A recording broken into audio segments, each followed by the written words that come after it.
30 साल का एक कैब ड्राइवर कहीं बुकिंग पर दूर जाता तो अपने पीछे अपनी पत्नी को तन्हा छोड़ जाता। पत्नी का अकेले घर में मन नहीं लगता था, तो वो फोन पर अपना टाइम पास करती, रिश्तेदारों को फोन करती रहती और इसी तरह वो एक दिन अपने एक रिश्तेदार को फोन करके घर बुलाती है और रिश्तेदार भी उससे मिलने के लिए चला आता है।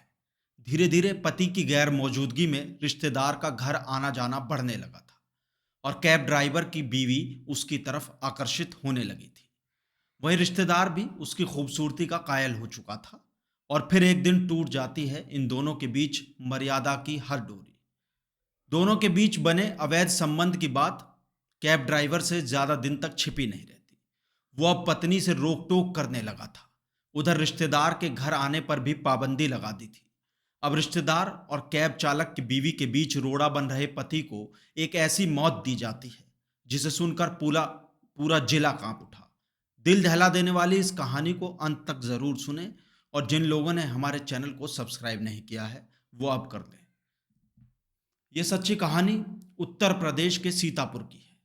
22 अप्रैल 2023 की रात एक कार नेशनल हाईवे 24 पर तेज रफ्तार से दौड़ रही थी। सफेद रंग की इस कार को एक युवक चला रहा था।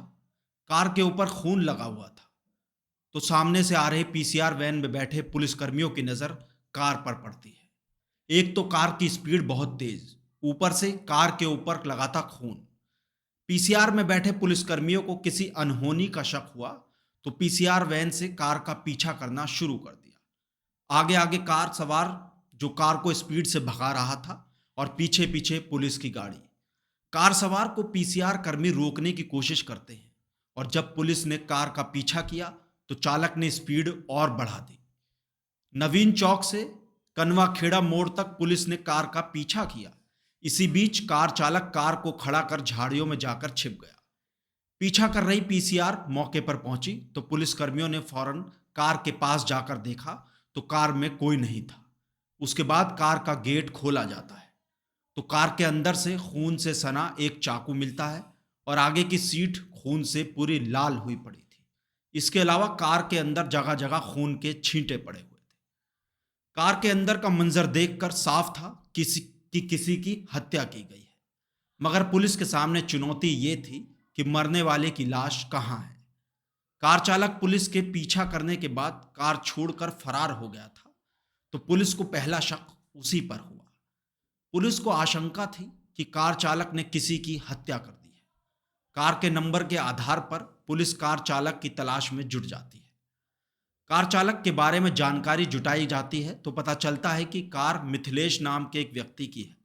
इससे पहले कि पुलिस कार चालक तक पहुंचती, अगले दिन कार चालक मिथिलेश के घर वालों की तरफ से रामकोट थाने में उसकी गुमशुदगी की रिपोर्ट दर्ज कराई जाती है। श्रीनगर कॉलोनी खूबपुर निवासी रूपा देवी ने पुलिस को बताया कि पति पति मिथिलेश कुमार अपनी कार को किराए पर चलाता था और इसी से घर का खर्चा चलता है। 22 अप्रैल को पति बिना बताए घर से बाहर निकल गया और उसके बाद उसका कोई अता पता नहीं चला। फोन मिलाने की भी कोशिश की गई लेकिन फोन भी नहीं लग रहा। मिथिलेश की पत्नी की बात सुनकर पुलिस भी उलझ गई कि आखिर हत्यारा कौन है और हत्या किसकी हुई है और जिसकी हत्या हुई है उसका शव कहाँ है।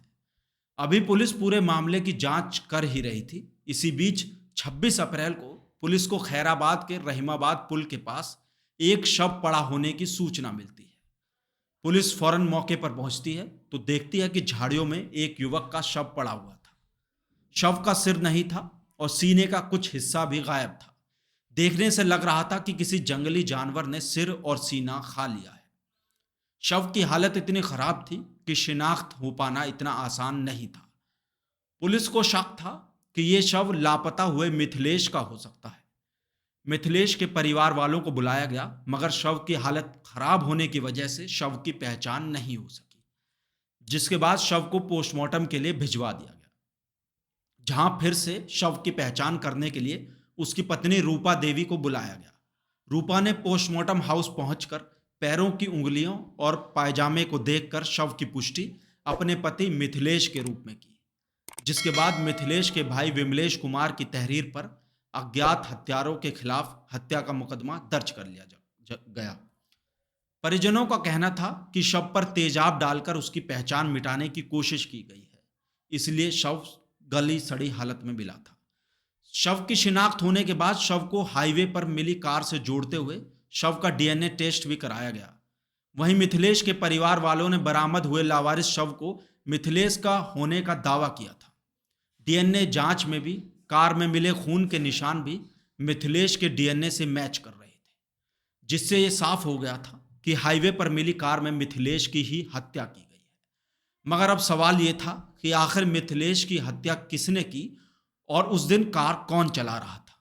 अभी भी पुलिस के सामने केस को सुलझाना आसान नहीं था और ब्लाइंड मर्डर की मिस्ट्री पुलिस के लिए चुनौती बनती जा रही थी।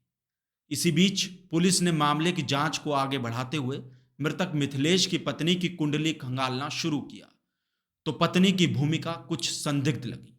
मिथिलेश की पत्नी रूपा के फोन को सर्विलांस पर लिया गया और कॉल डिटेल्स निकलवाई गई, तो पता चला कि वो अक्सर फोन पर इस्मालपुर निवासी शुभम नाम के व्यक्ति से बातें करती थी, जिसके बाद पुलिस को अवैध संबंध का शक हुआ और फौरन ही रूपा देवी और उसके प्रेमी शुभम के फोन की लोकेशन के द्वारा उन दोनों को हिरासत में ले लिया गया और पूछताछ शुरू की गई, जिसके बाद मर्डर मिस्ट्री का राज परत दर परत खुलता गया। पुलिस ने मृतक मिथिलेश की पत्नी रूपा और उसके प्रेमी से पूछताछ की, तो चौंकाने वाला खुलासा हुआ।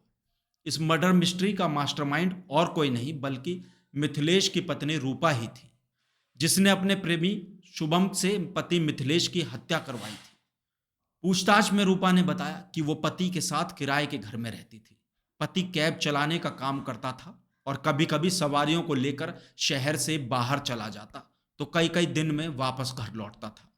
इस बीच रूपा के रिश्तेदार शुभम के घर आने जाने के दौरान उससे अवैध संबंध बन गए थे, मगर इस बात का पता पति मिथिलेश को चल गया था, जिसके बाद हम दोनों पति पत्नी में मनमुटाव हो गया। पति से झगड़ा होता था और दोनों में मारपीट होती थी, इसलिए उसे रास्ते से हटाने के लिए हमने प्लान बनाया। 22 अप्रैल को शुभम कार लेकर काम से गया था। इसी दौरान साजिश के तहत शुभम मिथिलेश के साथ चला गया और उसको पहले शराब पिलाई और फिर जब वो नशे में हो गया तो गला रेत कर उसकी हत्या कर दी। सिर को शव से अलग कर दिया था ताकि पहचान ना हो पाए और हत्या के बाद शव को झाड़ियों में फेंककर वो फरार हो गया था। रूपा और उसके प्रेमी शुभम के कबूलनामे के बाद पुलिस ने इन दोनों को गिरफ्तार कर जेल भेज दिया है। एक पति के घर से बाहर कमाने जाने के बाद रूपा ने किसी दूसरे युवक से संबंध बनाकर पहले तो पति के विश्वास को तोड़ा और फिर अपनी वासना में अंधी होकर अपने पति के लिए काल बन गई। अगर रूपा अपने पति के प्रति वफादारी दिखाती तो आज उसका पति जिंदा होता और रूपा भी खुशहाल जिंदगी जी रही होती, लेकिन वासना के जाल में फंसकर रूपा ने पति की जिंदगी तो छीन ही ली, साथ ही अपनी जिंदगी को भी नरक बना लिया। आपकी इस पर क्या राय है? आप हमें कमेंट करके जरूर बताएं और आगे भी क्राइम की ऐसी सच्ची कहानियों के लिए हमारे चैनल खबर की कबर को सब्सक्राइब कर लें और हाँ, दोस्तों के साथ शेयर करना बिल्कुल ना भूलें।